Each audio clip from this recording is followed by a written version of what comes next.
안녕하세요. 저는 아이들 양육에 바쁜 40대 중반 여자입니다. 지금까지 살면서 크게 아팠거나 큰 병에 걸렸던 적 없이 건강만큼은 자신 있다 생각하고 살았는데요. 그런데 며칠 전 갑자기 어깨에 불이 난 것처럼 아프기 시작하더라고요. 그리고 밤에는 고통이 너무 심해서 한숨도 잘 수 없었습니다. 심지어 어깨가 너무 아파서 팔을 들 수도 없을 정도였으니까요. 아직 젊은 나이라 건강을 너무 과신했나 싶은 마음에 다음 날 일어나자마자 바로 병원을 찾아갔죠. 그리고 받은 진단명은 석회성 건염이라는 생소한 병이었습니다. 저처럼 갑작스럽게 통증을 호소하면서 병원을 찾는 경우가 많다는 설명도 들었는데요. 처음에는 생소한 질병이라 좀 당황스럽더라고요. 이제 꾸준히 치료를 받아야 하는데 아무래도 어깨 부위다 보니 어떤 치료를 받게 될지 걱정이 앞서고요. 또 심각한 경우에는 수술을 해야 하나, 또 부작용이 생기면 어떡하지? 라는 생각에 고민이 자꾸 깊어집니다. 건강한 뷰티뷰티에서 석회성 건염의 원인과 치료법에 대해 알려주세요. 네, 건강하게 100세까지 건강 정보를 전해드립니다. 네, 건강한 뷰티. 오늘은 석회성 건염의 원인과 치료법에 대해서 알아보겠습니다. 네, 박경진 원장님 모셔봤거든요. 안녕하세요, 원장님. 안녕하세요. 네, 반갑습니다. 반갑습니다. 네, 석회성 건염, 낯선데 어떤 것인가요? 네, 병의 이름에서 알 수 있듯이요. 석회에 의해서 심줄에 염증이 생기는 겁니다. 근데 정확히 말씀드리면 네. 석회, 즉 칼슘이 심줄에 침착이 돼서 염증을 일으키는 질병이고요. 네. 그렇다고 해서 딱딱한 돌이 생기는 건 아니고 아, 돌이 아니에요. 예, 부드러운 석회가 심줄에 침착돼서 염증을 일으키는 질병입니다. 근데 힘줄에 석회가 생긴다고 하니까 굉장히 무서워요. 무서워요. 네, 그럼 도대체 어느 근육에 어떤 증상으로 나타날까요? 네, 주 증상은 극심한 통증인데요. 네. 자다가 잠을 못 자고 깰 정도의 아주 심한 통증을 느끼게 됩니다. 네. 그래서 팔을 올리기도 힘들고요. 네. 옷을 입기도 힘들고 심할 경우에는 외래로 올 때 머리를 빗지 못하고 네. 오는 경우들도 있습니다. 일상생활을 거의 못 하겠네요. 예, 전혀 못합니다. 사실 팔은 우리가 주로 많이 쓰잖아요. 밥 먹을 때도 그렇죠. 쓰고, 맞아요. 선생님 네. 말씀처럼 뭐 머리를 빗을 때도 쓰고, 네, 맞습니다. 샤워할 때도 손으로 다 쓰고 팔을 쓰는데 원인이 좀 무엇인지 궁금합니다. 네, 현대의학이 많이 발전됐지만 네. 아직까지도 정확한 원인은 알지 못하고 있습니다. 원인을 모른다고요? 어떡해요? 그냥 추측하기로는 퇴행성 변화, 네. 노화에 의해서 생긴다든지 아니면 혈액순환 장애에 의해서 생기지 않나 이렇게 생각하고 있습니다. 그렇군요. 그렇다면 어떤 검사를 받게 되는지도 궁금해요. 네, 가장 쉽게 검사할 수 있는 거는 가장 많이 하고 있는 엑스레이 검사로도 방사선 검사로도 진단을 할 수가 있는데요. 네. 사진을 보시면 저기 보이는 엑스레이 사진상에서 하얗게 보이는 저 부분이 석회성 건염이 있는 부분이 되겠습니다. 하얀 부분 보이네요. 말씀하시는 건가요? 예, 하얀 네. 부분이요. 어. 예, 그리고 네. 그렇게 해도 진단이 안 되는 경우, 엑스레이에서 안 보이는 경우에는 네네. 초음파 검사로 진단할 수가 있겠는데요. 초음파요? 예, 초음파로 사진에 보시면 저 초음파로 까맣게 보이는 저 네. 부분이 석회성 건염이 보여되겠습니다. 아, 이번에는 하얀 부분이 아니라 검은색 예, 부분. 까만 네. 부분입니다. 이 사진은 뭔가요? 네, 그 초음파로 진단하고 치료를 해도 좋아지지 않는 경우에는 MRI를 찍어서 회전근개 파열이 있는지 아, MRI. 아니면 다른 병변이 동반되는 경우가 있거든요. 네네. 그런 걸 또 감별하기 위해서 MRI를 찍게 되는데요. 이 사진은 MRI 상에서 보이는 가운데 까맣게 보이는 저 부분이 석회성 건염이 되겠습니다. 그렇군요, 그렇군요. 그럼 뭐 엑스레이 그리고 초음파. 초음파, 네, MRI를 맞습니다. 이렇게 또 통해서 좀 알 수가 있겠네요. 네네. 자, 그리고 아까 그 원장님께서 이 석회가 생기는 직접적인 이유를 알지 못하는 게 석회성 건염이다라고 말씀해 주셨잖아요. 그럼 원인을 모른다고 치료를 못하는 건 아닐 것 같은데 네. 검사 후에는 어떤 치료를 받게 됩니까? 네, 가장 많이 하고 그다음에 네. 빠른 치료 방법으로는 주사 치료를 할 수가 있는데요. 네. 네네. 사진 보면서 말씀드리겠습니다. 사진 보시면 주사 치료를 할 때 저렇게 초음파를 보면서 왼쪽 손에 잡고 있는 게 초음파고요. 아, 초음파요? 아, 네. 예, 오른손에 쥐고 있는 게 주사인데요.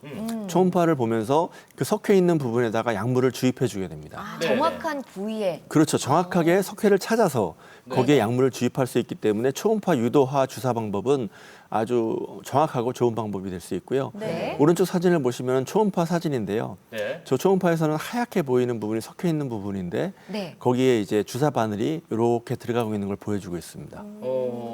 그러면 뭐 주사 바늘로 석회를 깨는 겁니까? 네, 주사를 약물 주사를 하는 것뿐만 아니라 네. 주사 바늘로 석회를 자극해서 석회를 좀 깨주기도 하고요.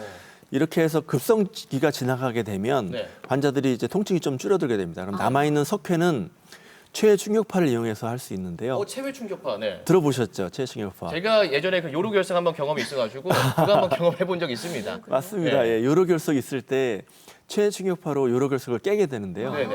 그게 이제 비뇨기과에서 처음 시작됐는데 그거보다는 좀 작게 생긴 기구로요. 정형외과에서도 네. 요로결석을 깨는 그런 방법과 비슷하게 네. 최외 충격파를 줘서 이 석회를 좀 분해해서 흡수를 좀 촉진시켜주게 됩니다. 네. 지금 원장님께서 이 주사 치료에 관한 얘기를 좀 많이 해주셨잖아요. 근데 석회 개수나 좀 크기가 또 좀 다를 경우에, 클 경우에 다른 치료법이 좀 있을 것 같아요. 네, 맞습니다. 석회의 크기가 크거나 개수가 많은 경우에는 네. 이런 주사 치료로 좋아지지 않는 경우들이 있습니다. 네. 그럴 경우에는 어깨의 운동도 심하게 제한되고요. 염증이 심하니까 통증도 심하고 그래서 그런 경우에는 불가피하게 수술하게 되는데 요즘에는 째지 않고요. 네. 관절경 수술을 할 수가 있습니다. 그래서 자료 사진 보시면 네. 저희 관절경 수술 모습인데요. 오. 가운데 하얗게 나오는 게 석회입니다. 아, 저희 관절경을 보면서 석회를 제거할 수 있고요. 네네. 마치 치약처럼 돌처럼 맞아요. 나오는 게 아니라 치약처럼 저렇게 석회가 나오게 되고요.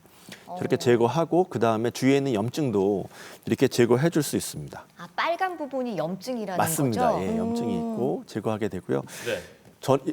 과거에는 째고 수술했지만 지금은 관절경 수술로 하기 때문에 5mm 정도의 작은 절개를 한 3군데 정도만 어깨에 뚫어주게 되면 거기에 관절경을 넣어서 정확하게 그 석회를 제거할 수 있는 그런 방법이 되겠습니다. 그거는 뭐 수술이 아닌 건가요, 그러면? 비수술로 들어가나요? 수술은 맞는데요. 네. 간단한 수술이 되겠고요. 조금 더 간단한 예, 수술로. 예.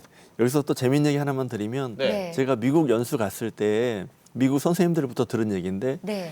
미국에서는 과거에 가장 많이 하는 어깨 수술 중에 하나가 바로 이 석회성 건염 수술이라고 하더라고요. 그때 당시에는 어깨를 째고 했어야 되니까 네. 돌이 있으니까는 무조건 많이 아파하니까 무조건 어깨를 째고 돌을 제거했는데 네. 그 의학이 발전하면서 이거 주사로도 해보니까 좋아지더라 해서 요즘에는 환자 중에 90% 이상이 수술 안 하고요. 주사 치료로 좋아질 수 있습니다. 다행이네요. 그렇군요. 이렇게 뭐 비수술 치료나 수술 치료를 받고 난 뒤에는 꾸준하게 좀 재활을 해주는 게 중요할 것 같거든요. 그러게요. 어깨 관절을 좀 강화해주는 생활 습관 같은 거 있으면 말씀 좀 해주세요. 알려주세요. 아, 맞습니다. 예. 그 스트레칭 방법을 알고 스트레칭 해주는 게 중요한데요. 네. 스트레칭 방법은 워낙 다양하고 그렇기 때문에 제가 그냥 간단히 가르쳐드리고 싶은 거는 그냥 그 일상생활 할 때 책상에서 그냥 간단하게 네. 천천히 바깥으로 돌려주고 네. 안으로 돌려주고 이것만 자주 정말 해주셔도 되나요? 굉장히 네. 어깨가 스트레칭 될 수 있고요. 이게 국민치료에서 어깨 돌리기 있지 않습니까? 예, 맞습니다. 네. 예. 짧게 돌리는 거. 그 외에 뭐 더 자세한 스트레칭 방법은 너튜브에 나오니까 노트북에 검색하라고요? 네. 그거 보시면 될 것 같고요. 개인적으로 노트북 하시는 건 아니시죠? 너튜브 하고 싶습니다, 저는. 아니, 생각보다 우리가 어깨를 이렇게 운동하는 일이 많이 없으니까 맞아요. 선생님이 예. 관절 범위, 어깨 이 관절 범위를 좀 넓게 예, 하는 말씀을 천천히 해주시는 돌려주는 게 거 아니에요? 좋고요. 그리고 그거 말고 이제 제가 더 강조드리고 싶은 건 뭐냐면 네. 저한테 오시는 환자분들이 대부분 일을 많이 하시는 분들이 많은데요. 네. 그런 분들이 이제 농사를 진다든지 아니면 네. 가사 일을 할 때 네. 일을 하다 보면 집중해서 뭐 1시간도 하고 2시간도 하고 이렇게 계속 일하지 않습니까? 네, 근데 그렇습니다. 그런 거는 안 좋고요.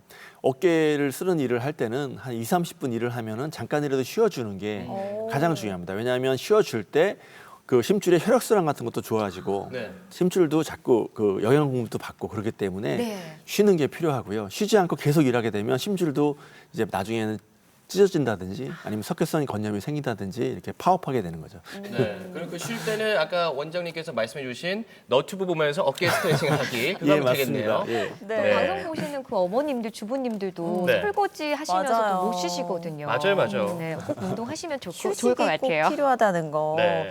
네, 원장님과 함께하고 있는데 마지막으로 강조하고 싶은 말씀 있으면 한 말씀 부탁드립니다. 네, 저희 갑자기 어깨에 통증이 심하게 생기면 놀라지 마시고 네네. 석회성 건염일 수 있으니까 가까운 정형외과에 가서 진단과 치료를 받으시면 좋겠습니다. 네, 원장님. 자, 오늘은 석회성 건염의 원인과 치료법에 대해서 잘 알아봤습니다. 네, 자세한 도움 말씀 주신 박경주 원장님 고맙습니다. 네, 감사합니다. 고맙습니다. 또 뵙겠습니다. 예.